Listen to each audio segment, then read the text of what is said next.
Hola, buenas.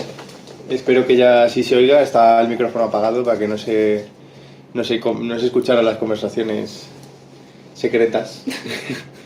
Aunque si dais para atrás en el vídeo seguramente podáis leer nuestros labios. Espero que ya esté todo bien. Vamos a empezar esta presentación oficiosa más que oficial. Y nada, que disfrutéis este ratito, que vamos a estar aquí compartiendo el vermú.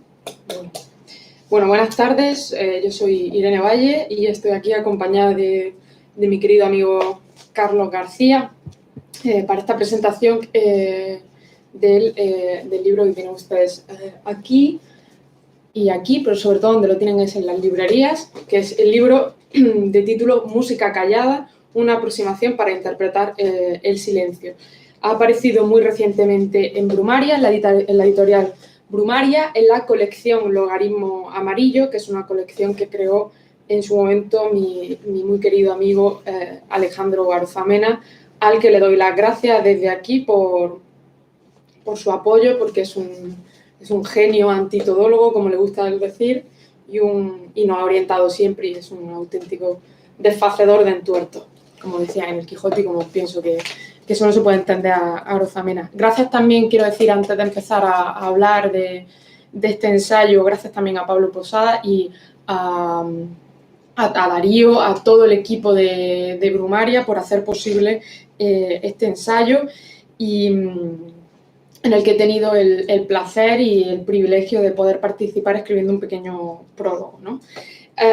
Voy a presentar al autor y luego vamos a hablar un poco a partir de una serie de preguntas sobre el libro con la intención final de invitarlo a que lo conozcan, a que lo lean, a que lo compren y a que lo discutan con el autor, que está siempre deseoso de participar en todo tipo de disputas y debates filosóficos de la vida y de la muerte. Bueno, Carlos, mi amigo Carlos, para quien no lo conozca, es poeta, es investigador, toca música, es músico o intérprete, no sé cómo él querría definirse, es un gran amenizador de veladas, pero sobre todo es un gran poeta, es un gran investigador. Nació en Guadalajara en el año 92 y editó su primer poemario en el año 2014, un poemario titulado Acercanza en Beturia, y luego en el 2019 publicó El contorno del eco, otro poemario, esta vez en la editorial regional de Extremadura. Asimismo ha publicado en varias antologías, entre las que destacan Aire por aire, a Santiago Castelo, aparecida en Veritas en el año 2015, o En el vuelo de la memoria, antología para Ángel Campos Pámpano, en ERE en el año 2018. Ha realizado la selección y prólogo del libro dedicado a Santiago Castelo, Sin pronunciar tu nombre, ha aparecido en Urutau, ¿no? Este mismo año. Es una editora iberoamericana. Y como formación, Carlos es graduado en Historia y Ciencias de la Música en la Universidad Autónoma de Madrid. Cursó un máster en Crítica y Argumentación Filosófica, que es lo que le gusta, criticar y argumentar. Y ha disfrutado de una beca, beca de creación artística en la residencia de estudiantes donde yo lo conocí. Actualmente realiza el doctorado en Lengua y Cultura en la Universidad de Extremadura, aunque vive y trabaja aquí en Madrid. No sé si quieres decir tú también unas palabras previas. Sí, bueno, voy a presentarte yo un poco a ti. Pero más cortito, que yo no soy poeta. Más cortito, sí. Bueno, es Irene Valle, doctora en Historia del Arte por la Universidad de Granada. Es investigadora, es una gran amiga y compañera en la residencia de estudiantes, como antes bien he indicado. Bueno, este libro no podría haber salido, digamos, sin los ánimos que Irene me profesó durante nuestro breve paso por la residencia de estudiantes. Y bueno, decir que es un libro que se fue gestando desde 2017 en mis estudios musicológicos en la Universidad Autónoma de Madrid, y luego en el máster de Crítica y Argumentación Filosófica, y que toman cuerpo en plena cuarentena, la traumática cuarentena que todos hemos estado viviendo, algunos por obligación, otros por devoción, y bueno, tomó cuerpo, y entonces quería agradecer también un poco a Darío Corbeira por haber tenido a bien recibir con tan buen grado este manuscrito y haberme dado unas indicaciones más que precisas para que saliese por fin a la luz. A Hugo Coria por coordinar el proyecto, que lo ha hecho estupendamente, y a Julia Valente por su labor editorial y por su labor de corrección de texto, etcétera. Así que agradecer a Brumaria, a todo el equipo también, a Irene que está aquí, a los que estáis allí en el otro lado de la pantalla y a los que veréis este vídeo en otro momento o los que podáis leer o hacer lo que queráis con el libro, como a lo mejor arrojarlo a la hoguera, ¿no? Pero hay que comprarlo primero. Hay que comprarlo primero, eso sí. Lo importante es comprar. Luego ya si lo lees o no es otra cosa. Lo importante es leer. Y bueno, eso, que muchas gracias a todos. Bien, creo que para abrir hay una cosa que se nos ha quedado así en el tintero, y es que para los que nos conozcan les puede hacer particular gracia que tú y yo estamos presentando un libro sobre el silencio, es decir, yo que no meto la lengua en paladar y tú que estás siempre con tus coplillas interrumpiendo, ¿no? O sea, debe de parecer algo realmente pintoresco, pero yo creo que esta pequeña broma sirve para entender uno de los valores del libro, y es que en este libro uno de los equívocos fundamentales que se resuelven a lo largo del texto y que yo fue lo primero que entendí cuando me lo leí para prologarlo, y cuando lo había mirado antes para orientarte un poco y decirte si no, qué hacíamos con esto. Una de las ideas, de los valores que entendí es que el silencio no era para ti ni en el libro mera carencia, un resto, ni el mero reverso de la palabra. Es decir, el silencio tenía una entidad, era algo así como un estado incluso sensorial, sensitivo, ¿no? El silencio tiene una materia en este libro, ¿no? Y es el primer equívoco que deshace, y por eso digo muy claramente en el prólogo, y lo quiero recoger ahora, que conviene adentrarse en estas palabras, en estas páginas con buen pie, evitando confusiones indeseadas. Es decir, de entrada, y como bien indicas tú, Carlos, no es ni un tratado teórico, ni un libro que narre la historia del silencio, un silencio que debemos de poner sin vacilar ya en plural, con una S al final. Pues el primer gesto atrevido de Música Callada es señalar que, aunque parezca indudable, no siempre fue tan evidente el hecho de que existen tantas concepciones del silencio como cultura, o, por qué no decirlo, que hay tantos silencios como oídos, ¿no? Esta no es una disertación sobre el silencio en tanto que expresión de lo inefable o en tanto que mero reverso de la palabra, como decía antes. Tampoco es una reflexión sobre ese yo impracticable, o sea, ese silencio del yo genuino que puede venir del romanticismo, que lo podemos encontrar en Mallarmé, que lo podemos encontrar también en los expresionismos, sino que aquí de lo que se trata es de un silencio bien distinto, un silencio que tiene una entidad propia, ¿no? En este libro se deshacen equívocos sobre la misma idea de silencio, errores que normalmente están asociados a esa incorregible tendencia de Occidente a negar la pluralidad de las cosas, comenzando por la pluralidad de los silencios, es decir, que hay más silencios que uno. Y lo veremos también a lo largo de las páginas, que hay más tiempos que el mero presente, que hay también una pluralidad de los cuerpos, una pluralidad de los sonidos, o de las posibles relaciones del sujeto con los otros y con el mundo. Y creo que esta es una clave del libro, ¿no? Así pues, antes que una genealogía de los silencios en la historia o una pequeña historia del silencio, este ensayo supone más bien una propuesta de pensamiento que, al socaire de diversas apreciaciones sobre el silencio a cargo de una serie de autores, nos invitan a pensarnos a nosotros mismos, ¿no? Y por esto quería preguntarte de primera, porque considero que el silencio para ti en este libro, y no solo para ti, sino para los autores que vas rescatando, es, como digo, un estado en sí mismo. Y te quería preguntar sobre qué equívoco en relación con el silencio quería ir deshaciendo a lo largo del libro y por qué consideras que hemos de rescatar el silencio, hemos de darle a esto que no es mera desaparición del ruido, sino otra cosa más. ¿Qué concepción tienes tú del silencio o de los silencios en el libro de entrada? Bueno, Irene, antes agradecer esta introducción que has hecho al libro, no sé si merecida, desde luego estupenda. Y lo bueno de que uno escriba un libro es siempre las múltiples interpretaciones que pueden hacer siempre sobre lo que uno escribe. Por lo tanto, no solo siempre escribe un libro, sino que escribe tantos libros como personas lo puedan leer. Como oídos. Exactamente. Entonces, respondiendo a tu pregunta, yo entiendo el silencio como una vía comunicativa, más que como una ausencia de comunicación.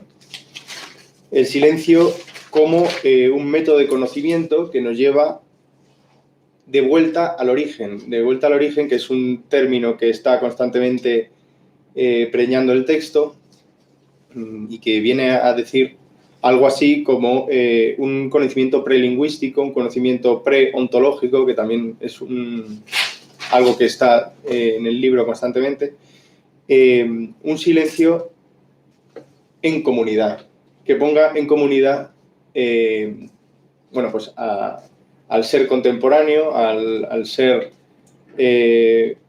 plagado de estímulos de consumo, de estímulos que en realidad lo único que hacen es aislarle del otro, aislarle de los demás.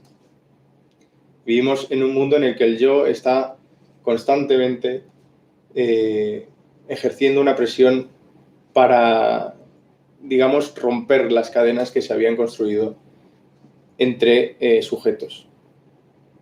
Entonces el silencio en este sentido une más que desune.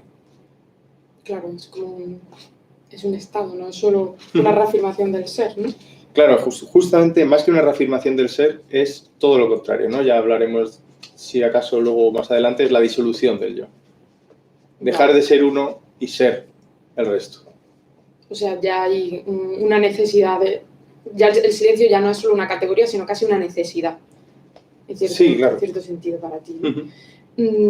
Igualmente te quería preguntar por otra de las cosas que me llamaron mucho la atención cuando leí el manuscrito, y es que utiliza una serie te apoyas en una serie de autores que son más o menos, algunos son muy, muy conocidos, como sobre todo Heidegger, o cuando hablas de los presocráticos y tal, pero otros no lo son tanto. Algunos autores son filósofos, otros son escritores en un sentido, o sea, escriben sencillamente tout-court, ¿no? Otros son músicos y algunos no forman parte de algo así como el canon filosófico de Occidente, ¿no? Incluso cuando utilizas, te apoyas y recuperas textos de autores que sí que son canónicos, observa siempre la parte como menos conocida de sus textos, o aquellas ideas de estos autores que, por ejemplo, tienen una enorme relación con Oriente, ¿no? Y hay como toda una búsqueda de eso, de autores de la tradición oriental que vendrían a mezclar o a irrumpir en la tradición occidental, aunque esto no deja de ser una forma de orientalismo también, pero habría como esta hibridez entre lo oriental y lo occidental en los autores que utiliza y en general en la propuesta del libro, algo que a mí me llamó poderosamente la atención, porque son ideas que yo no conocía, que no barajaba y sobre todo que no trabajaba, ¿no? Yo estoy acostumbrada a una tradición como más francesa, más puramente occidental, ¿no? Pues incluso que se puede ver en el prólogo, Deleuze, Merleau-Ponty, etcétera, ¿no? Y sin embargo me daba a entender que estabas incluso con estos autores que hacen este puente entre Oriente y Occidente, estabas hablando de cosas parecidas a las que a mí me preocupan en mis propios recorridos y lecturas, ¿no? Como esto que decía antes, la pluralidad de los tiempos, la materialidad del cuerpo, la disolución del yo, ¿no? Y te quería preguntar, ¿por qué esta necesidad de lo oriental? ¿Cómo entiendes tú que el silencio en Oriente se defiende mucho más o preocupa más a los autores orientales? Y si crees que en el mundo occidental el silencio o los silencios está mucho más maltratado, de forma que haya que hacer estos gestos, digamos, de resistencia o de recuperación. Sí. Bueno, la bibliografía del libro es cuanto menos curiosa porque va desde los presocráticos, pasando ya por Platón, Aristóteles, Lucrecio, ya con la filosofía latina, y luego ya pues filosofía clásica, Kant, sobre todo hay un capítulo que está dedicado contra la estética. Y bueno, sí, luego ya más, como has dicho bien, Heidegger, Wittgenstein, Gadamer, etcétera, ya más contemporáneos, Chulhan, etcétera, ¿no? Pero también San Juan de la Cruz, Ramón Llull. Sí, bueno, claro, Paniker, la mística está ahí, y luego iban los españoles, justo Paniker, incluso músicos, ¿no? John Cage, Narciso Yepes, sobre todo Narciso Yepes y John Cage son los que han fundamentado buena parte de este libro. John Cage muy estudiado, Narciso Yepes, por desgracia, muy desconocido. Estamos intentando todavía que esto salga adelante, su aporte en el pensamiento musical y su aporte técnico y musical. Toda la parte de interpretación, de que el músico se deshace, toda esta parte que está, bueno, claro, una de las que más me gustan. Un capítulo del libro se titula igual que el discurso de ingreso en la Real Academia de Bellas Artes que declamó Narciso Yepes, que se llama Ser Instrumento. Sí, esta parte es preciosa. Respondiendo a mis intereses sobre Oriente o qué relación tiene Oriente con el libro y con el silencio, un apunte que hace Paniker en uno de sus libros, no sé si Aproximación al Origen o Filosofía y Mística, es que Oriente resuelve mucho antes la cuestión de la fisura, mucho antes que Occidente. La fisura es justamente esta dualidad ontológica del ser y el no ser que llevamos arrastrando desde más o menos Sócrates hasta ahora, ¿no? Sí. De hecho, digo aquí en una parte del libro que la ibris, ¿no? El problema, la confrontación de Occidente fue tomar el camino de la dualidad ontológica, ¿no?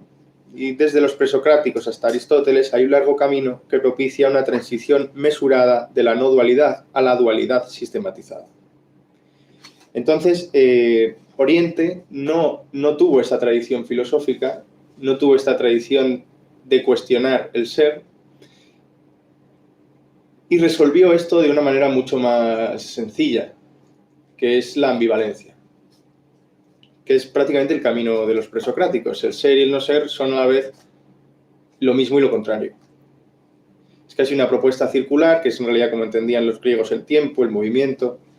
Los círculos en las tradiciones místicas están muy presentes, el mandala, los círculos órfico-pitagóricos, etcétera, pero también la forma de recitar la sura o los mudras o el rosario mismo, es una recitación circular, el rosario. Incluso corporal, ¿no? Esto que me enseñaste tú, allí en la residencia, y hay como una vibración, que eso también lo explica en el libro, en la cual la palabra tiene una dimensión corporal muy fuerte, porque el cuerpo, o sea, el cuerpo empieza a hacerse con esa vibración que sale del sonido.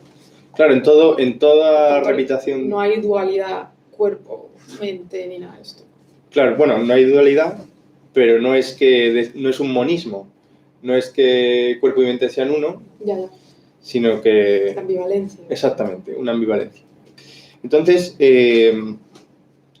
donde hubo una especie de comunión o de comunicación Oriente-Occidente con la filosofía, que es el punto de referencia que yo utilizo en el libro, esa comunicación pasa a ser una escisión, donde antes existía un mundo en el que no había distinción entre Oriente y Occidente, empieza a haber una distinción Oriente-Occidente a través del pensamiento.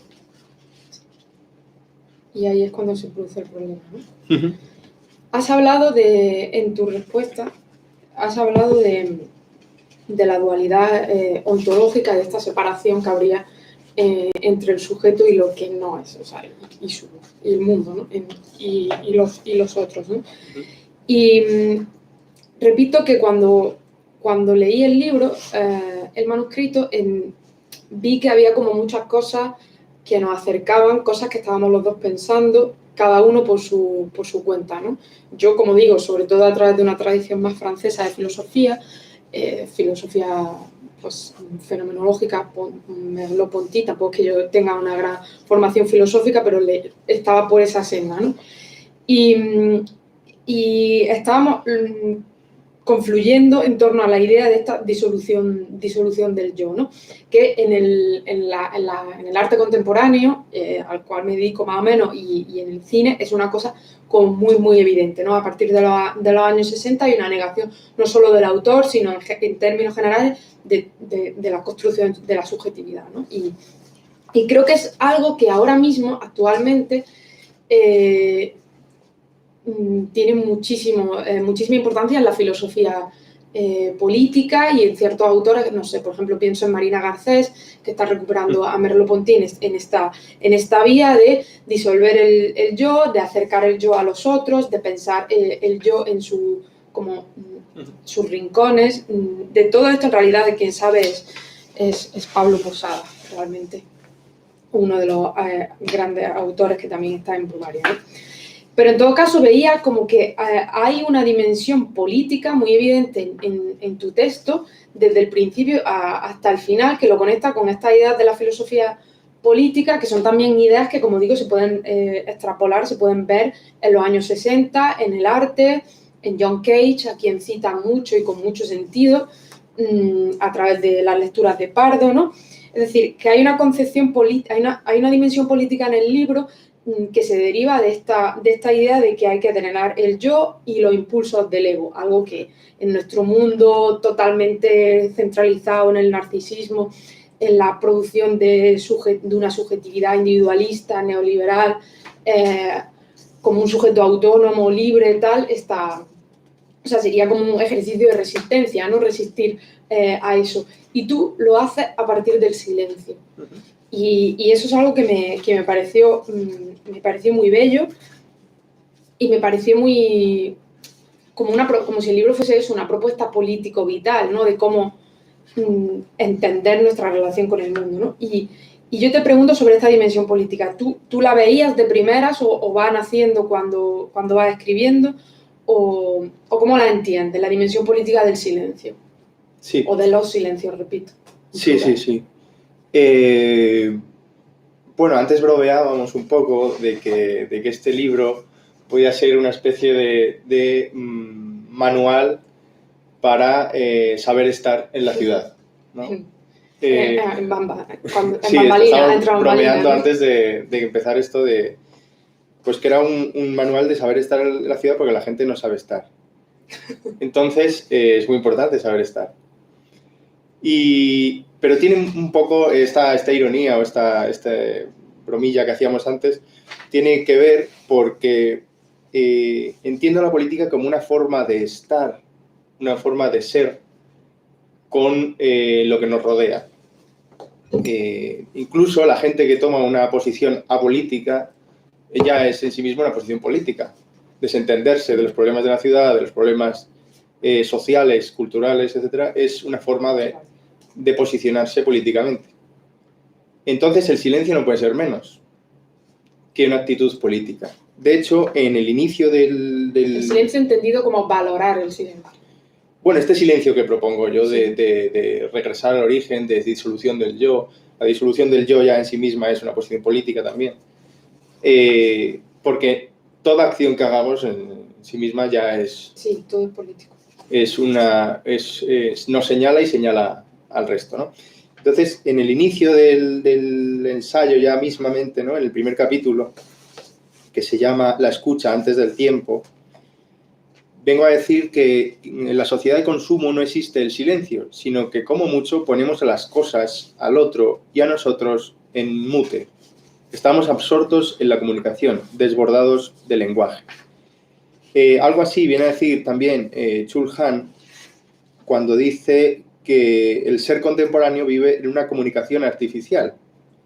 La desaparición de los rituales enmarcados en el silencio han terminado por convertir nuestro ecosistema simbólico en una comunicación sin comunidad, en un erial sin asideros donde el individuo navega, dice Chul Han, hiperconectado, pero desprovisto de la habitabilidad de la comunidad. Luego hablo de palabras de David Le Breton. Dice, el iPod y las demás tecnologías electrónicas, aun estando en el corazón de la vida urbana, son en realidad medios para apagar la calle o para poner momentáneamente entre paréntesis la presencia del otro, incluso mientras se mantiene con él una conversación cara a cara. Entonces, este silencio es un silencio que nos reagrupa, que nos pone otra vez en comunidad, porque estamos en un ruido constante que evita que haya comunidad, ¿no? Que haya comunicación. Vivimos en una comunicación sin comunidad. De hecho, en una especie de símil o de, digamos, una metáfora un poco, algunos lo verán forzada, digo que el canto gregoriano en sí mismo es la sola voz de toda una comunidad, mientras que las muchas voces de la polifonía del Renacimiento son la apertura sonora del antropocentrismo, ¿no? Cuando toda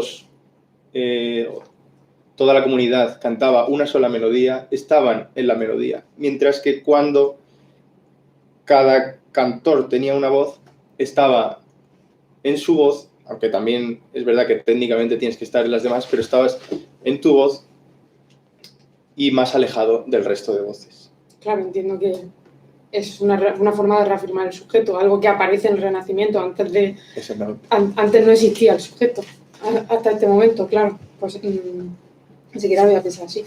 Es decir, finalmente lo que propone es que el silencio tiene que dar pie a la escucha. El silencio no es lo contrario de escuchar, ni es lo contrario de la música. El silencio nos permite escuchar, aunque sea escucharnos a nosotros mismos, ¿no?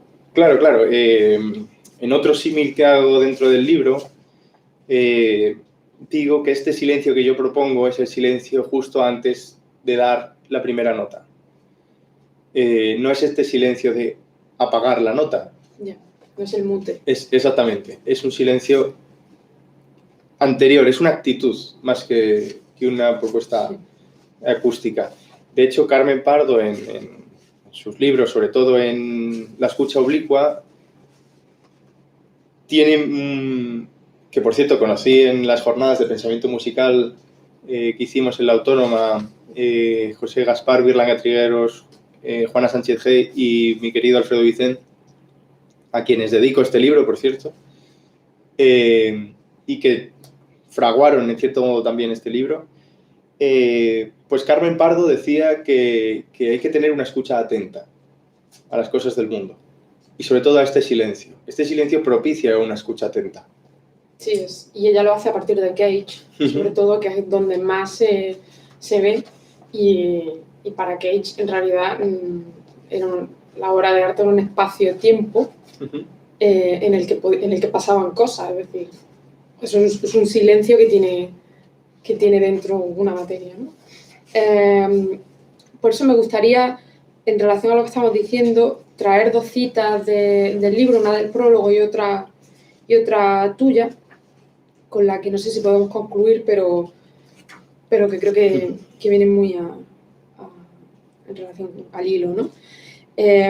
Digo yo en el prólogo que por todo lo que estamos diciendo, el deseo último que esconden las páginas de músicas calladas es sencillamente poder preservar una relación ambivalente entre el silencio y la música, invitándonos a construir un silencio activo al abrigo del cual podamos recuperar algunas de las categorías que construyen nuestra existencia y que nos han sido arrebatadas. Dilucidamos así el interés vital y político, me interesa esto, que alberga una visión positiva del silencio en los ensordecedores días que nos ha tocado vivir. Pues quizá el silencio es, como diría George Steiner, una alternativa, una forma sofisticada de subversión, una provocación con sordina o, en todo caso, un placer concedido sin exigencias, ¿no? Es decir, que es algo que te da sin pedirte nada. Y me gustaría también citar una de las frases que aparecen muy al comienzo del libro, pero que explican muy bien tu intención, y es la siguiente. En definitiva, no sabemos del silencio más de lo que éste nos desvela. La realidad está inmersa en él. Desde esta perspectiva de recogimiento, de vuelta a la comunidad, de emprender el camino al origen con los ojos y la sabiduría de quien está de regreso a casa, es desde donde el sonido adquiere una nueva dimensión en la que no es más que una modalidad de la psique. Ascendamos, pues, a lo profundo. Es decir, de nuevo, esa ambivalencia entre lo profundo y lo plano, el silencio, que no es una negación de la música ni una negación de la escucha, como no lo era, por ejemplo, en las piezas de Cage. Y nada, o sea, yo veo perfectamente esta dimensión vitalista, por eso me gustó el libro, vitalista y política, pero no en un sentido vacío o como muy directo, como muy bruto, militante de la política, sino como una cosa que tiene que ver con las coordenadas de vida del yo, ¿no? Y me parece que por eso era un libro de total actualidad, no de moda, sino de actualidad, que no es lo mismo, porque entra de lleno en todos los debates que la filosofía política está ahora mismo desarrollando, incluso en el arte contemporáneo o en el cine. Por ejemplo, para mí el cine es eso, es una disolución del yo en lo que seré. Por eso me gustaba. Sí, bueno, y una cosa de la que no hemos hablado mucho, que quizá, bueno, como esta es una presentación, ya hemos dicho, oficiosa, no oficial, nos la estamos tomando así con calma, estamos en casa, estamos tranquilamente. Con la chimenea. Y con el vermú, etcétera. Pero no hemos hablado de que también es una propuesta musical. Es una propuesta, de hecho el título Música Callada, aparte de ser estos versos de San Juan de la Cruz, es en sí mismo la intención del libro, ¿no? Proponer una forma de interpretar el silencio, de cómo nos ponemos frente a la música a la hora de interpretarla. Y hay unos capítulos en concreto, más técnicos, más que hablan de música y nuestra relación con ella, las dicotomías entre intérprete, autor, instrumento, etc. Y bueno, esos son otros temas que ya trataremos en otro momento. Para otro, claro. Pero que el silencio es verdad que abarca la totalidad del libro y está muy presente, muy presente. Yo agradezco mucho tus palabras, tu buena disposición. Pero... No hay peros que valgan. No, creo que lo importante es que este libro realmente puede interesar a una persona que le guste la filosofía, la música, incluso el arte contemporáneo, porque las cosas que dedica sobre Cage son importantes, el pensamiento en general y, como tú dices, también a músicos, ¿no? Es decir, hay muchas formas de acercarse a este libro y nada, o sea, yo te doy la enhorabuena por haberlo publicado, estoy muy feliz de que haya salido, aún en estos tiempos tan ingratos que nos ha tocado vivir, pero quizás sea el momento de recogerse y leer ciertas cosas como estas, ¿no? Y más ahora en Navidad, que es, yo creo que el periodo del año más ruidoso. Sí, completamente. de todo el año.